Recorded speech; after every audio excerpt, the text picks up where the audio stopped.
ধন্যবাদ। আমাদের আসলে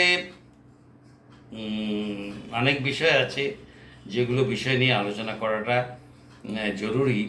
কারণ পৃথিবীতে এখন কিন্তু একটা অন্যরকম আহ, ঘূর্ণায়মান অবস্থার সৃষ্টি হয়েছে, যেটা করছে খুব বলতে পারেন যে উম, নতুন জেনারেশন, যে জেনারেশন আগামীতে এই দেশকে শাসন করবে, সেই জেনারেশন। তো সেই ক্ষেত্রে আমরা দেখতে পাচ্ছি যে প্রথমে যেটা শ্রীলঙ্কায় হলো, শ্রীলঙ্কায় আপনারা দেখেছেন সেখানে অনেক কিছু হয়েছে এবং একদম মার মার কাট কাট আন্দোলন করে আপনার ইয়েকে, আপনার শ্রীলঙ্কার যিনি প্রেসিডেন্ট তিনি কিন্তু পালায়ে গেছেন। পালায়ে যাওয়ার পিছনে অনেক কারণ আছে, অনেক দুর্নীতি করেছেন, শ্রীলঙ্কাকে ডুবিয়ে দিয়েছেন। তারপরে এই ঘটনা কিন্তু আস্তে আস্তে আস্তে আস্তে আস্তে আমরা কোনো জিনিসই আসলে মনে রাখি না। আমরা মনে করি যে শ্রীলঙ্কায় হয়েছে, বাংলাদেশে কেন হবে? বাংলাদেশে হয়েছে। 36শে জুলাই বলা হয়, মানে জুলাই প্লাস 5ই আগস্ট, 31-5 মিলে 36।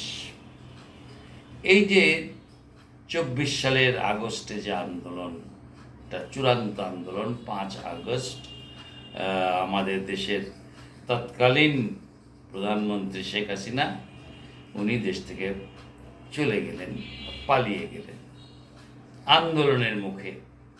সেখানে কি হয়েছে, রাজপথে লুটপাট টুটপাট সবই দেখেছেন, যেটা এসেছে আপনার শ্রীলঙ্কায়।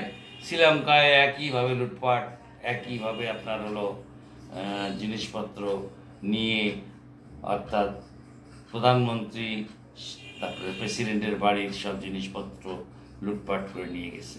কিন্তু একটা কথা ভুলে গেলে কিন্তু চলবে না, শ্রীলঙ্কার জনগণ এটা করছে, এটাকে আমরা অনুকরণ করে আমরা কিন্তু আবার লজ্জার মধ্যে পড়ে গেছি। যাই হোক, সত্যি কথা বলতে কি, শ্রীলঙ্কার সরকার ছিল দুর্নীতিপরায়ণ। শ্রীলঙ্কায় যারা আন্দোলন করেছে এরা একটা আদর্শ নিয়ে আন্দোলন করেছে। সে আদর্শের কারণে শ্রীলঙ্কা দ্রুত তাদের অবস্থানে চলে এসেছে। এটা কি অস্বীকার করতে পারবেন? সেটাকে দেখে আমাদের দেশেও একটা আন্দোলনের গতি কিন্তু তৈরি হয়ে গেল। জুলাইতে এসে কোঠা আন্দোলন, 24শে জুলাই কোটা আন্দোলন থেকে ঘুরতে ঘুরতে ঘুরতে ঘুরতে ঘুরতে এক দফার আন্দোলন, এবং এক দফার আন্দোলনে 3, 4, 5 এই 3 দিন ছিল হলো ভয়াবহ দিন। অর্থাৎ তৎকালীন প্রধানমন্ত্রী শেখ হাসিনার জন্য ছিল একটা কঠিন সময়। 5ই আগস্ট কিন্তু শেষ মুহূর্তে শেখ হাসিনা পালিয়ে যেতে চাচ্ছেন না, কিন্তু না পালিয়ে গেলে সেদিন তিনি মারা পড়ে যান। যেভাবে হোক সেনাবাহিনী প্রধান তাকে বুঝিয়েছেন, তার ছেলে জয় তাকে বুঝিয়েছেন, এবং তিনি পালিয়ে ইন্ডিয়ায় গেছেন। তারপর কিন্তু আমাদের দেশের রাজনীতিতে একটা পরিবর্তন আমরা আশা করছিলাম। আমরা মনে করছিলাম ভেরি গুড, আমরাও পারি। আমরা কি পারলাম? আমরা এই 1 বছর 1.25 বছরে কি করলাম? আমরা এই কোনো বড় কিছু করে দেখাইতে পারছি? নতুন পার্টি, কিংস পার্টি যাকে বলা হচ্ছে, এনসিপি, জাতীয় নাগরিক পার্টি, যেটা সিটিজেন, এই নাগরিক পার্টির 2 সেনাবাহিনী প্রধান, সরি 2 সেনাবাহিনীর সাবেক সদস্য, তারা দুজনের মেজর, যাই হোক, তারা ছিলেন আপনার হলো এই এনসিপিতে। তারা পদত্যাগ করেছেন। কেন পদত্যাগ করেছেন? কারণ এনসিপিতে যারা আছেন তারা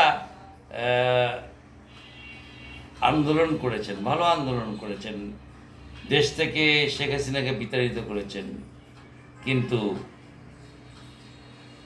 মুখে লাগাম দেননি। যা আসছে তাই বলছেন, যাকে যা খুশি তা বলছেন। দেশে মব সৃষ্টি হয়ে গেছে। কি হলো? ফলে আমরা কি দেখলাম যে এই যে সেনাবাহিনীর বিরুদ্ধে কথা বলার জন্য সেনাবাহিনীর যে 2 সদস্য আপনার ইয়েতে ছিলেন, আপনার হলো এনসিপিতে ছিলেন, তারা পদত্যাগ করেছেন। শেষ। আমাদের এটা কি হবে শেষ পর্যন্ত? এটা চাল থেকে ধান হবে না ধান থেকে চাল হবে, এটা আমরা জানি না। কারণ এনসিপিকে আর কিন্তু ফোকাস লাইটে দেখতে পাচ্ছি না। যে গরম, যে হম্বিতম্বি নিয়ে এনসিপি এসেছিল, তা তারা নিজেরাই নষ্ট করেছেন। এটা আমি বললে হয়তো শুনতে খারাপ লাগবে, বাট দ্যাট ইজ রিয়েলিটি।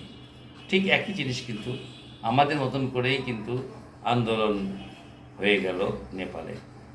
নেপালের আন্দোলনে কিন্তু এই তরুণরাই আন্দোলন করলেন।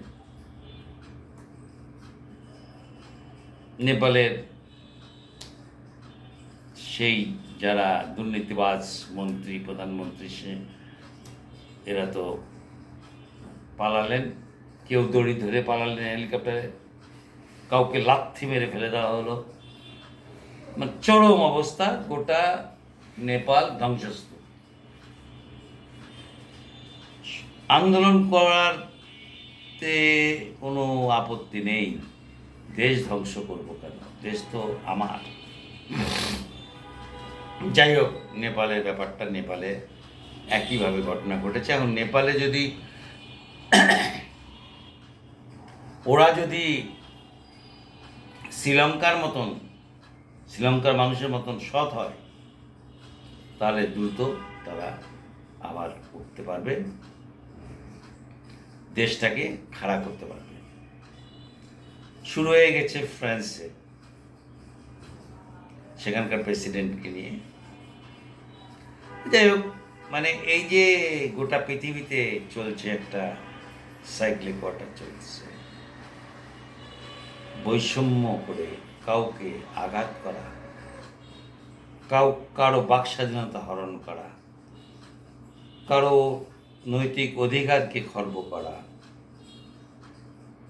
এটা একটা সময় পর্যন্ত চলে। একটা মানে বলতে পারেন একটা নির্দিষ্ট সময় পর্যন্ত চলতে পারে, বাট এরপরে কিন্তু চলে না। যে কারণে আজ এই মুহূর্তে আমার কাছে মনে হচ্ছে যে নেপাল ঘুরে দাঁড়াতে পারবে কি পারবে না জানি না, তবে ফ্রান্স পারবে, কারণ তাদের অর্থনৈতিক শক্তি অনেক মজবুত। নেপালে ঠিক, কিন্তু এই ধরনের ঘটনার সাথে নেপালের যে ঘটনা তার সাথে কিন্তু ফ্রান্সের ঘটনার অতটা মিল নেই। ফ্রান্সে অন্য ঘটনা ঘটছে, সেটাও কিন্তু এই পরবর্তী জেনারেশন যেটা আসছে সেই জেনারেশন করেছে। যাই হোক, এই যে পরিবর্তন আসছে, এই পরিবর্তনকে আমরা স্বাগত জানাতে চাই, কারণ ওরা একটা শিক্ষা দিয়ে যাচ্ছে। হয়তো তাদের মধ্যে কিছু দুর্নীতিবাজ লোক থাকবে, এটা স্বাভাবিক। আমি একটা ছোট্ট কথা বলে শেষ করব। আপনার সততা তখনই প্রমাণ হবে যখন একটা ক্ষমতাবান চেয়ারে আপনাকে বসানো হবে, যেখানে বসলে আপনি লাখ লাখ শত শত কোটি টাকা ইনকাম করতে পারবেন, কিন্তু আপনি ইনকাম করবেন না। সেই জায়গাতে আপনার সততা, এই সততা দেখাতে না পারলে নাথিং উইল বি শোন। ভালো থাকবেন, সুস্থ থাকবেন, আমার কথায় মন খারাপ করবেন না। আমি স্বাগত জানাচ্ছি এই আন্দোলনকে, আমি স্বাগত জানাচ্ছি গোটা পৃথিবীর যারা নির্যাতিত মানুষ, তাদের পক্ষে যারা আন্দোলন করছেন, তাদের সবাইকে আমি স্বাগত জানিয়ে আমার আজকের কথা এখানে শেষ করছি। ধন্যবাদ সবাইকে।